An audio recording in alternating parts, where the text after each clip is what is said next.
दादरच्या कबूतरखान्याला लवकरच एक नवा साज चढवला जाणार आहे। कबूतरखाना सुशोभीकरणाचा मनपाचा प्रस्ताव आहे। कबूतरखाना परिसरामध्ये वृक्ष लागवड, पादचारी सुविधा या आता केल्या जाणार आहेत। कबूतरखान्याला ताडपत्रीऐवजी ॲक्रेलिकचे पत्रे बसवले जातील। मुंबईतील सर्वात प्रसिद्ध आणि ऐतिहासिक स्थळांपैकी एक असलेल्या दादर कबूतरखान्याचं सुशोभीकरण करण्याचा निर्णय मुंबई महापालिकेने घेतलेला आहे। मुंबई आदेशानंतर गेल्या वर्षभरापासून बंद असलेल्या या वारसा स्थळाचं ऐतिहासिक स्वरूप कायम ठेवत त्याचा नव्या स्वरूपामध्ये विकास करण्याचा प्रस्ताव पालिकेने तयार केलाय।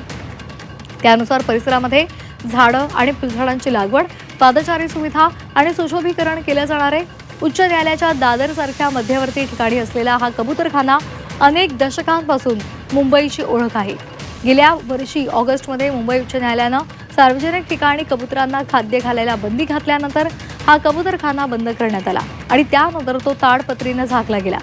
आता पालिकेनं या ताडपत्रीऐवजी पारदर्शक ॲक्रेलिक पत्र्याचं संरक्षण आवरण बसवण्याचा निर्णय घेतलेला आहे।